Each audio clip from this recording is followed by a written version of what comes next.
So it's been a whirlwind of news over the last couple of hours at Manchester United. Newcastle United and Man United have struck a deal on Dan Ashworth, and he is expected to start work at Manchester United with immediate effect. So we've got updates on that. How did this happen?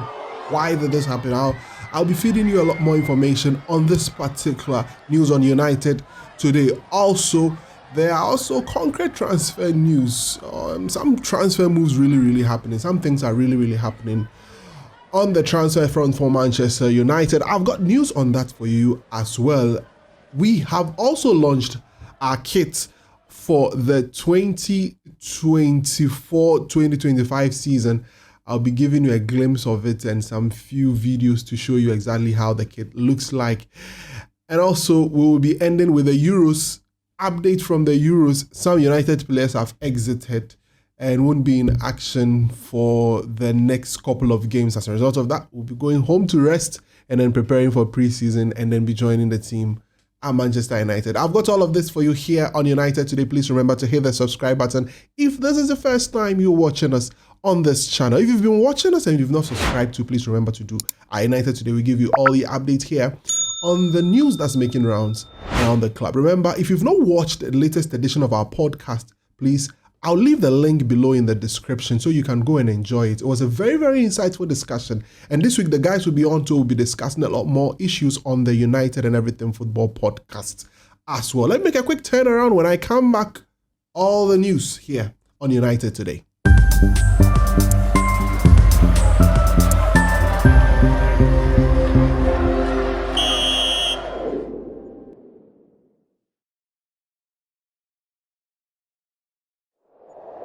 Well, you saw that commercial or that short video of the new trilogy that's building up at Man United.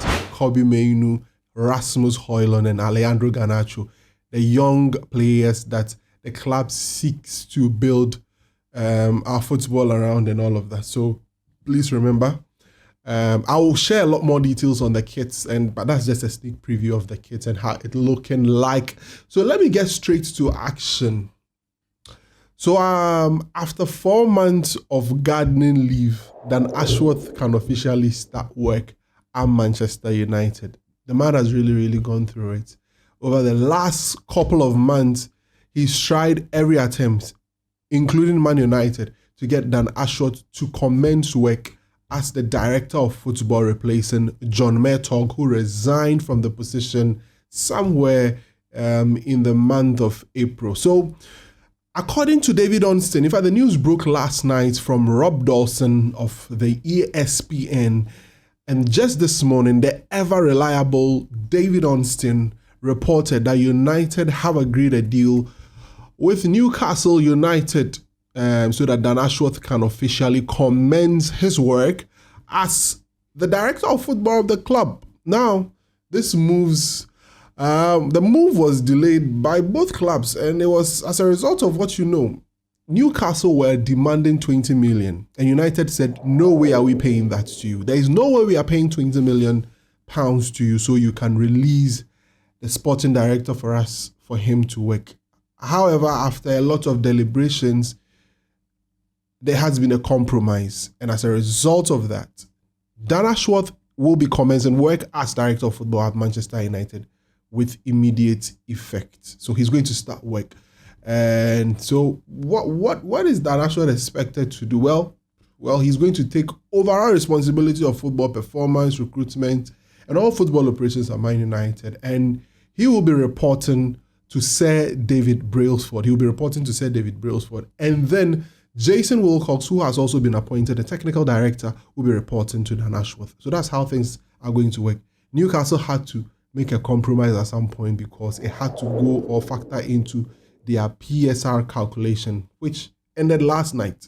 They needed to make those adjustments because if they had breached any of the PSR regulations, they could have been liable to points deduction, just as we've seen Nottingham Forest, Everton, for that particular situation. So that's it with Dan Ashworth, Newcastle United, and Manchester United. So officially, we have our director of football in place.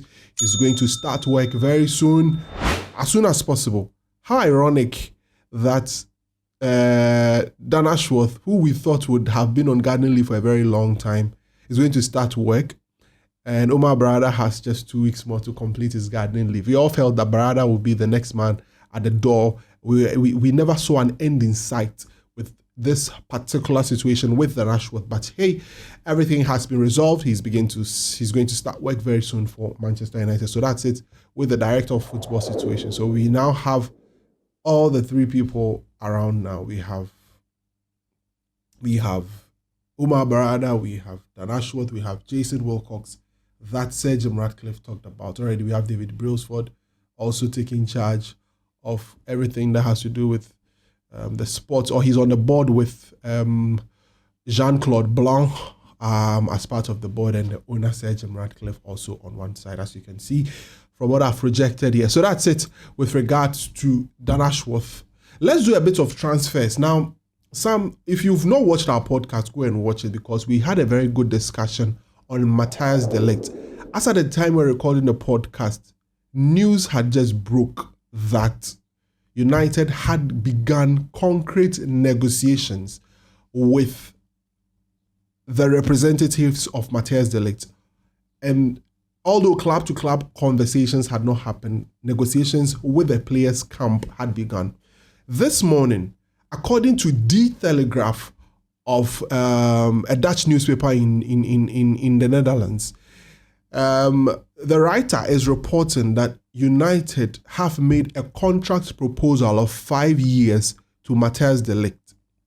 So that says, and already it is expected that club-to-club conversations should begin so that United can begin contact with Bayern Munich in relation to the signing of Matthijs de Ligt. So it is looking clear that things are moving very fast with Matthijs de Ligt coming to Manchester United. Other sources from the Netherlands, from England, and also even in Germany are stating that United are now in contact with Bayern Munich over the deal for Matthijs de Ligt.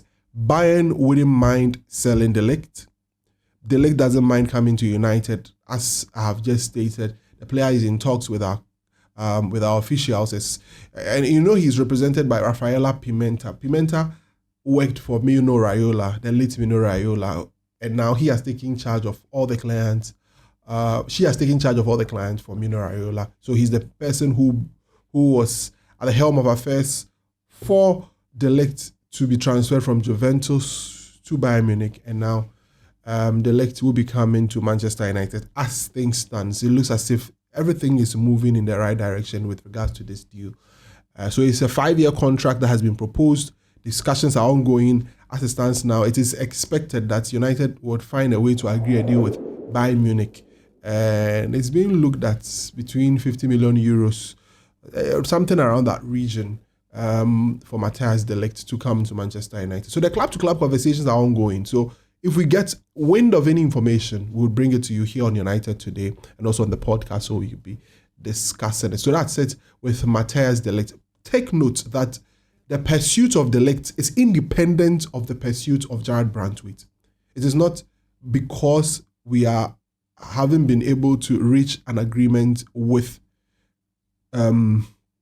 Everton in relation to Jared Brantwaite, we are moving on to sign de Ligt. Ideally, United want one right centre-back and one left centre-back to help augment the position. So these are some of the things that will be coming away. So we'll see. A contract proposal to de Ligt up to 2029 has been proposed, and discussions are ongoing, moving in the right direction. We'll see how things are going. On Joshua Zirkzee, Tutto Sports, a tabloid in Italy, is reporting that between today and tomorrow, there's likely to be a turning point of something to happen with regards to Joshua Zirkzee's deal. We have in 1st July.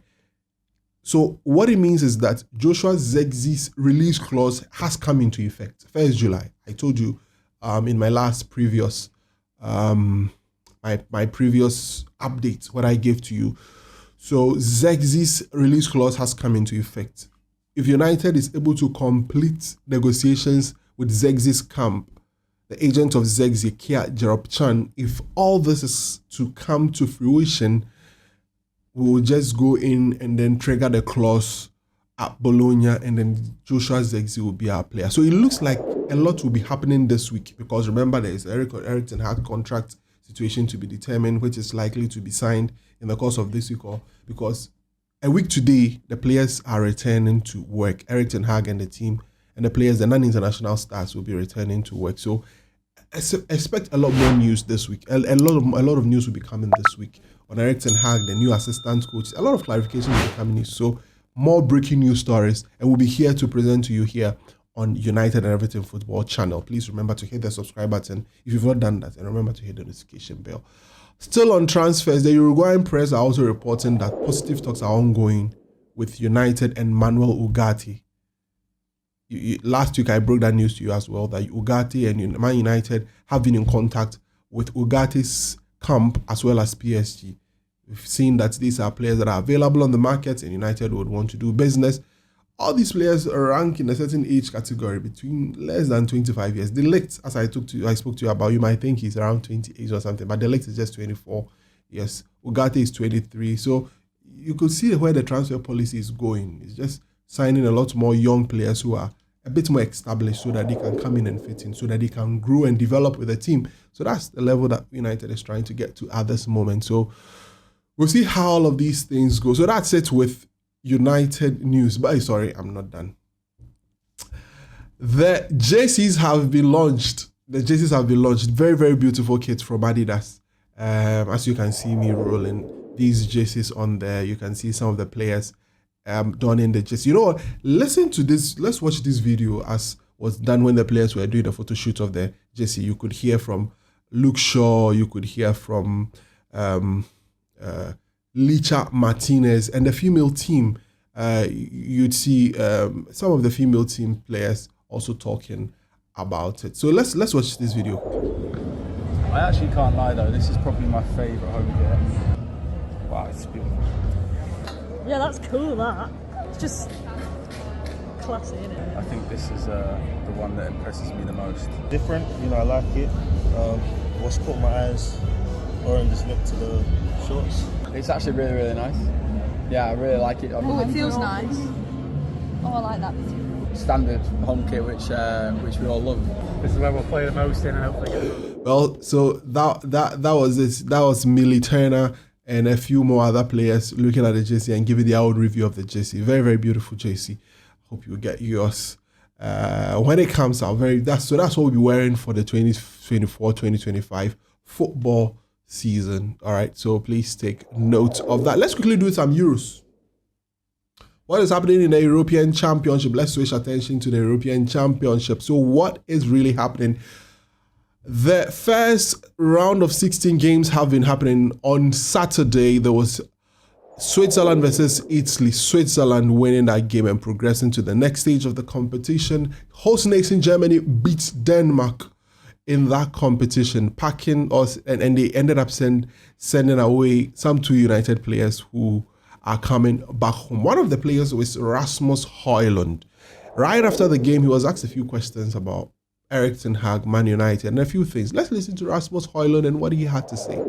For our show transfer update, we are looking a lot to Manchester United. How do you see the decision from staying Eric Ten Hag as a coach next season? Very happy.